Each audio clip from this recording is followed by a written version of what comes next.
Hello everyone, welcome to Stellaris. We are hoping this is going to be Gnarlo plays Stellaris more so than it's going to be G-Bub plays Stellaris. We'll have to see how our skills are up to the task. You'll notice that yes, it is the new Paradox game that just came out. It's their 4X space RTS/strategy game. I've always loved these kind of 4X games. Of course, y'all have seen me playing Anno, and I played Civilization for years and years and all, and then played quite a bit of Mu, or Mu 2, and have also played things like the old Starflight game. Have played a bit of Civilization Beyond Earth. I played a little bit of the Civ games, Galactic Civilization games, especially Civ 2. But I've even owned a Paradox game. I own Europa Universalis 4. And the issue with it is Paradox has a learning curve that's like a brick frickin' wall. It is just incredible, and they're not noted for their tutorials, but this game actually has a tutorial in it, and between that and watching 3 or 4 episodes of Scott Manley's playthrough and watching 4 or 5 episodes of Quill 18's playthrough, we've got a bit of a grasp on at least how the early world works. How the early part of the game works. So yay. I think that's going to be a lot better than something like, for instance, Europa Universalis, where they just throw you right in at the deep end and say, hello, you're the Ottoman Empire, enjoy. And you've already got rivals and friendly factions and everything else surrounding you at every turn. This one you're going to be a bit more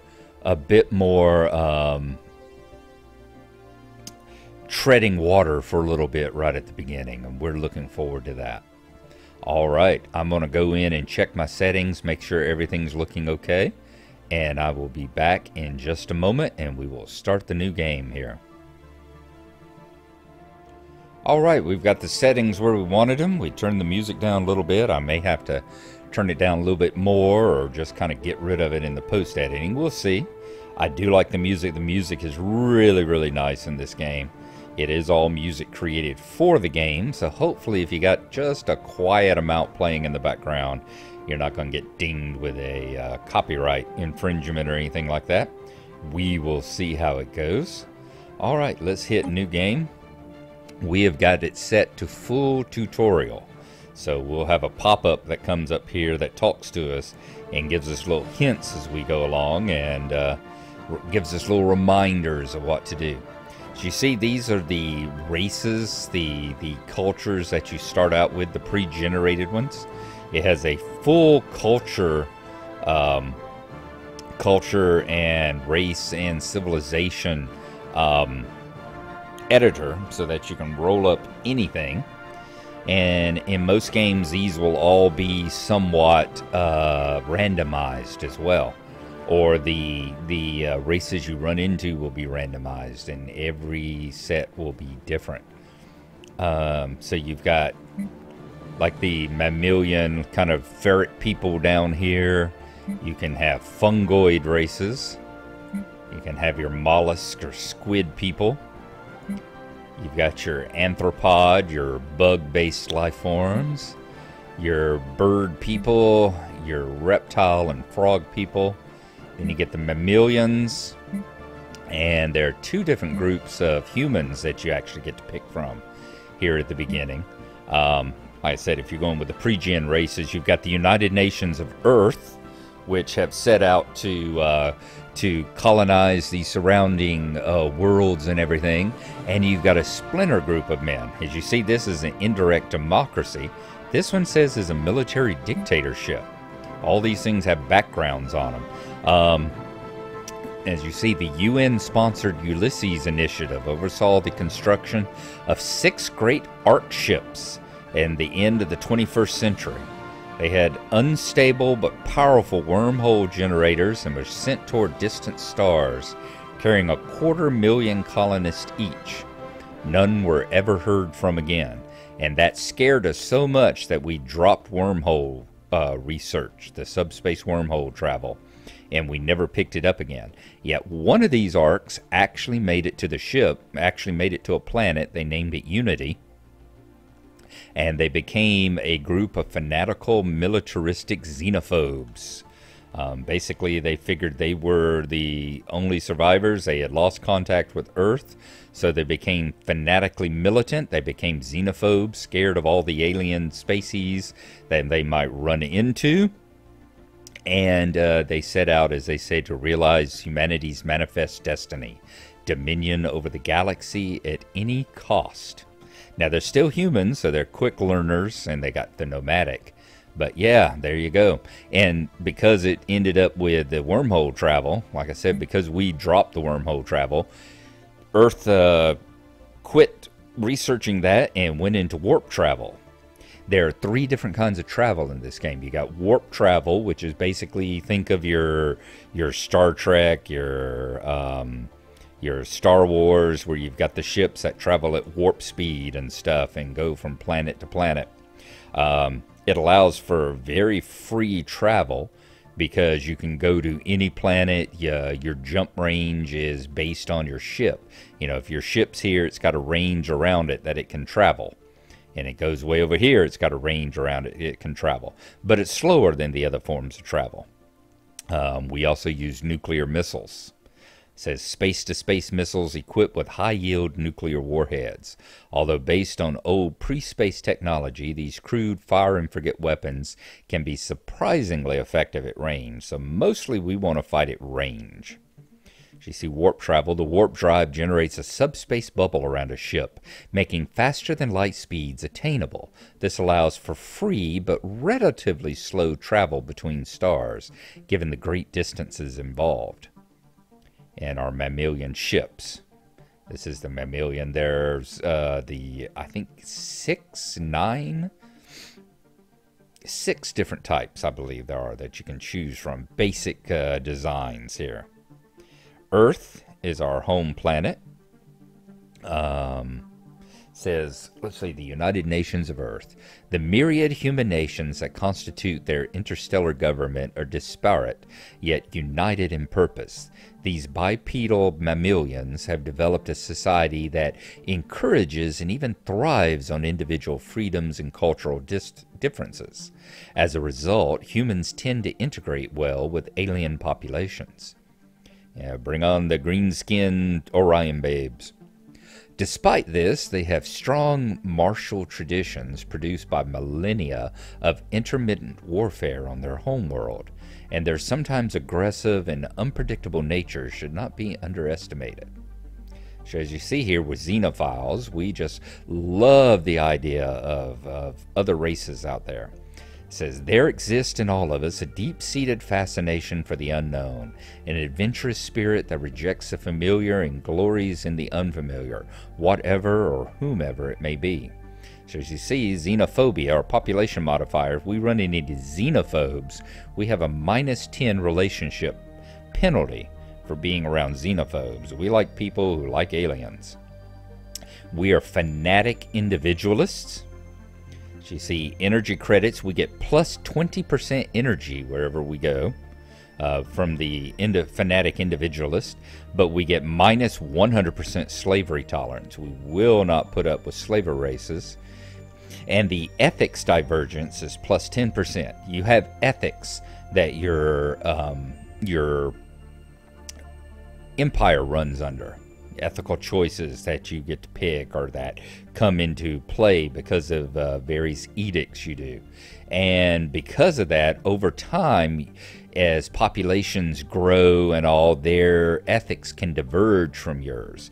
Like, for instance, in an extreme case, we may have minus 100% slavery tolerance, but given enough time and enough distance away from Earth, the ethics might diverge to the point where we might put out a slaver colony. Colony might start forming, they might become decadent and form their culture on the existence of slaves. That's the kind of stuff you can get with the ethics divergence there. And it says, we must recognize that society is but a convenient fiction, the byproduct of individuals working toward parallel, overlapping, and contradictory goals, as it should be. Okay. In an indirect democracy, we hold an election every 5 years to select a new ruler.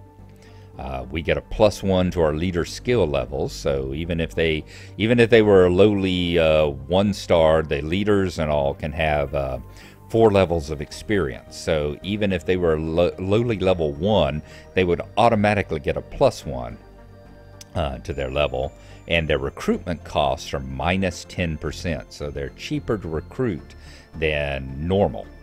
Said this government is an indirect democracy whose citizens vote on officials who are elected to represent them. So there we go. There's the United Nations of Earth. That is who we are going to go with. So we will select them. As you see, we're going to leave it on the default settings here for the tutorial. Medium, 600 stars, an elliptical galaxy. There are going to be 17 AIs here. 4 advanced AIs. The advanced AIs, these are the remains. Says this controls how many of the regular AI empires will start with an initial advantage in resources, technology, and population. They do not gain any additional bonuses besides a stronger starting position. This setting does not affect fallen empires. Oh, okay, so 4 of them are advanced with extra resources and stuff. Okay, they're still starting with us, but still starting out with the same beginning we are, but they have an advancement. They have a bonus in their starting resources and population. And AI empires is how many empires will populate the galaxy. Apparently there's a number. I thought this controlled how many fallen empires there are, because you can run into fallen empires, which are old empires which have begun to collapse. They're a fragment of what they used to be, but they still have very advanced technology. If you're familiar with something like Babylon 5, think of the Centauri Empire, you know, with Lando. You know, they're an ancient empire that has kind of collapsed in on itself over time. They've still got all the trappings of empire. They've still got all the diplomacy and all the trappings and the military ranks and the fine clothing and the emperor and everything else. But their empire is a fraction of the size it used to be because of how it has fallen apart to entropy over the years. But this right here is actually just advanced AI. So we got 17 AIs on the board, and a quarter of them will have a bit of an advantage over us. Okay, we got normal difficulty. There are only 3 difficulties. There's like normal, hard, and insane, I think it is. So it's like everything else. Easy is starting to become normal on most of the games these days as far as settings. We can allow any of the FTL methods. Like I said, we've talked about 2 of them. We've got the wormholes that we've discussed before. We've got the warp drives, which is what this human race is using. And then there's hyperspace, which uses kind of the classic. If you've played some of the games like Star Control and all, you'll remember you have a star map, and the stars have little space lanes in between them. And you can't just jump from, let's say I want to go from here over there to Alpha Centauri. I can't just travel from here to Alpha Centauri. The space highway may bounce off Bernard's star first. So to get to Alpha Centauri, I may have to bounce, make a bounce by Bernard's star before I can get there. And with the hyperspace lanes like that, you can end up with choke points. You may have a group of hyperspace lanes that travel through one particular system, and that becomes the choke point. And that's kind of the weak point of hyperspace.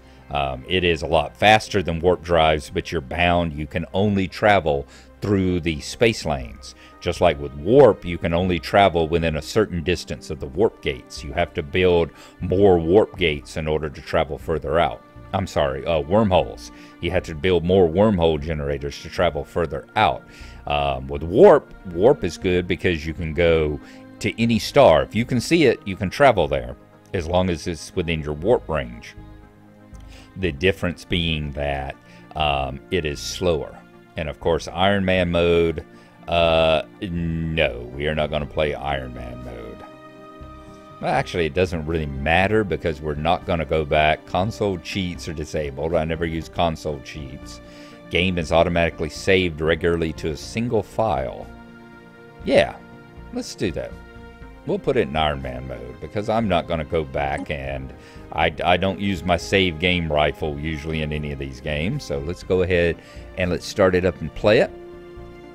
And let's get these first couple of turns. I love the cursor being the little spinning star system there. Now, as you see, there's going to be a lot of pop-ups and stuff. A lot of reading in this. And it's right up my alley. I dearly love it.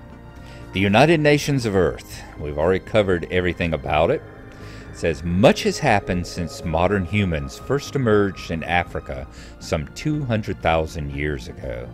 Our kind spread rapidly across most of the globe, and soon the first civilizations took form. Scientific process has been swift, though not without cost. Wars claimed millions of lives even before the atom was tamed. And the turmoil of the 21st century saw the mandate of the United Nations gradually expanded in an effort to create stability. By the early 22nd century, the supranational organization had become a de facto world government. Though some still resent the power wielded by the UN, as evidenced during the Mauritanian police action of '88, a few can deny the technological breakthroughs that have come out of its sponsored research programs. And we have walled off the Middle East and America and allowed them to think that they are both the rulers of the world, and let them go ahead and do whatever they want while the rest of the earth gets about its business of conquering the galaxy. With the recent completion of the first true starships, mankind is about to embark on a new era of space exploration. As you see, it's paused, especially here in the tutorial mission. Stuff will pause quite often. Good day, Madam President. I am Veer, a prototype synthetic intelligence. My job is to offer advice and assistance as we seek our destiny among the stars. That is Veer. That is our tutorial advisor. He will pop up with advice and all from time to time. Think of a slightly more intelligent Watley if you've played Portal 2. That's pretty much what Veer is over here. Whoops. It's sliding all kind of around. We are going to go full tutorial, which is tell me everything. Now, I have played this game. I've played about an hour of this game before, but I haven't played a lot, so we're still a little shaky. We do have, like I said, general concept of what we're going to do, but we'll show you what the tutorial is as we go along. An excellent decision. You will have my full support. There we go. Well, that's good to know, Veer. Thank you. Building a star empire can be a daunting task. To help get things started, I will be providing instructional missions that cover the basic steps necessary to establish ourselves as a successful interstellar power. As I said, this is rather unique for what I've seen in Paradox games, the fact that it actually has a tutorial going there. And it's a decent one, too. The first mission is to fully survey our home system. I have added it as an entry to the situation log. To access it, click on the situation log button in the left section of the top bar, or press F5. Okay, it's right over here. This is the situation log. We've got the government, which pulls up our government overview, empire overview, of course. Our contacts, that's kind of our diplomacy screen. Shows all the different empires we've ran into. Ship designer, of course, situation log, and our technology, which is our research button. And as you see, we start January 1st, 2200. Now, one of the things that this differs from Civilization and leans more toward a Paradox game like Crusader Kings and Europa Universalis, is that as time goes on, your various captains and admirals and researchers and politicians, they all get old and die. They all have an age. Nobody is immortal in this game like they tend to be in so many other 4X games. So, you know, you may have a favorite scientist who has done so many different things and is the Einstein of your race, but eventually he's going to get old and die. Now, whether there's like a anagathic that you can discover, I don't know. We'll have to see. Over here's your outliner. This is kind of a control panel that will spread down the right side, and you can jump to just about anything you want to do. For instance, it'll have a list of planets, your fleets, and your civilian ships, so you can control them from the various maps. For instance, this is our system map, which shows Sol. You see all the planets are listed there, and some of the minor planets, some of the dwarf planets, like we've got Pallas, we've got Ceres, we've got Vesta, Juno are all listed here. Some of the moons like Triton, Callisto, Ganymede are listed as well. Notice that Pluto is not listed. Well, there you go. We will save comment on that, whether it should have been listed here along with the other little minor dwarf bodies and asteroids going on. But in the meantime, let me hit E here, which will pull up the galactic map. There you go. As you see, this is the galaxy that we find ourselves in. 600 stars scattered about that we can travel to in this galaxy. And as you see, this is the extent of our empire right now. The blue line. Basically, we can travel to any star, really. We can get information on any star in our empire's borders here. Got Bernard Star, Alpha Centauri, Nocum, there's Sirius over here, Procyon. Many of the stars are real named, kind of in their actual position, but as we get further and further out, you will see that change a bit. So let's go back to Sol. We've got hints that pop up. For instance, it's telling us right now we need to work on our research. We have physics research, society research, and engineering research. You can have up to 3 projects going at a time. First, let's look at his situational log. The situation log displays a list of all currently available special projects and various other points of interest. New items will likely appear as we begin exploring the galaxy. You see, tutorials survey the home system. We need to fully explore our home system before venturing out into the galaxy. To do this, select our science ship, either by clicking on the ship itself or by selecting the vessel in the outliner. Then click on the survey button on the fleet interface and select a non-surveyed planet near your homeworld. Your science ship will now plot a course to survey all planetary bodies within the system. Okay. So what we will do, we will go over here. Like I said, we can pick the science ship. This is our science ship, which is used to survey astronomical objects such as planets in a star system. A planet needs to be surveyed in order to make its resources visible. And as it says, to put it to work, simply right-click on a not yet surveyed planetary body and select Survey System. The ship will then travel between all the objects in the system and survey them each in turn. Surveying other planets may also uncover ones that are habitable and ripe for future colonization. Well, basically, we're starting off in Sol here, but we haven't actually surveyed any of the other planets. Yeah, we've sent the various Sojourner and Mariner and other Voyager missions and all out, but we haven't done a true proper survey of any of the planets. So now that we've chosen our ship, which is the UNS Balayo, there's our leader of the ship, our captain, Luciano Membretti.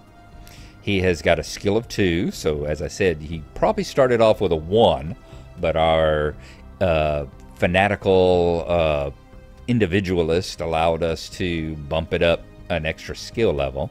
No experience yet. This is his experience bar as he fills it up. And he is, how old? He is 29 years old. And it's currently in orbit around Earth, as you see with the heart right here. Our hull points are at 100%. We have 300 hull points. So we are going to zoom in on it for a moment. Okay, we can close that. Let us zoom in on our science ship. There it is. There's the UNS Balayo. It's like so many of the other 4S things like this, you can actually zoom all the way in and take a really good look at your ships and all. That's our star base back here in the background where we actually build ships. And there we go. All right. We are going to send it out to actually investigate other things. So since it's here, let's go over here to Luna, which is a barren world.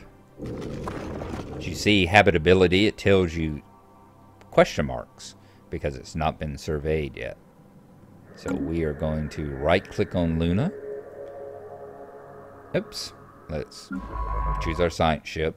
Right click on Luna and do survey system.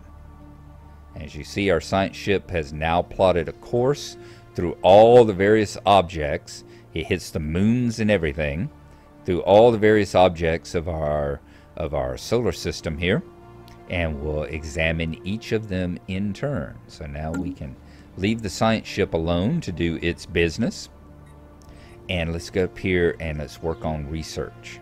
So the technology screen is where we will be directing our research efforts.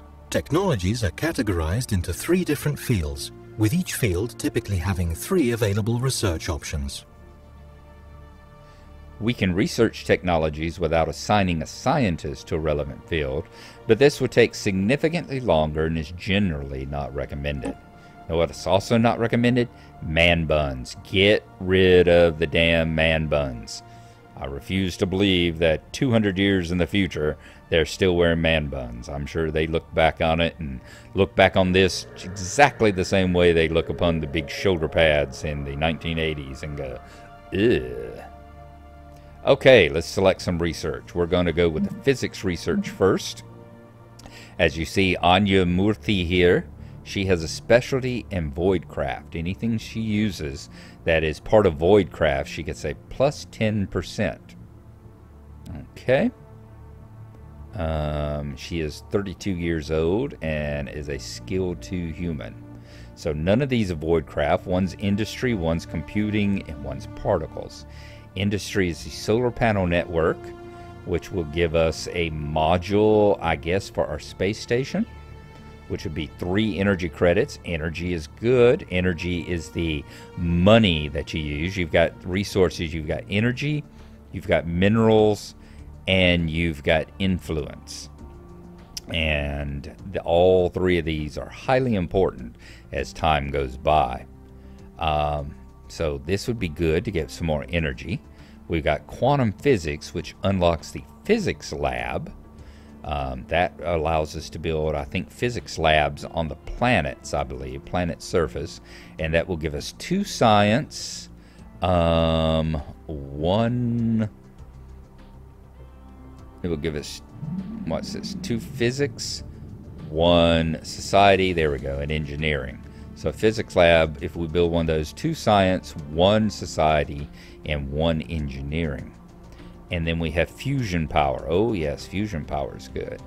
Gives an energy storage capacity of plus 250. It allows us to develop fusion reactors. And the fusion reactors can be put into ships, small, medium, and large. So those are awesome. I think, oh, all 3 of them are so good. What is our current energy credit? We currently can store up to 2,500. So we're not any danger right now of running over that peak. Not at plus 8. So we may hold off on that, although the fusion reactor would be a nice thing down the line to research. That's the other thing with your research, is that these are basically cards. You don't have a tech tree. You can't say, okay, I'm going to beeline over here to guild so I can get banking. No, you've got 3 random techs that come up every turn. Once we research one of these, we'll have 3 probably have 3 different techs the next turn. But some are weighted to show up more often than others.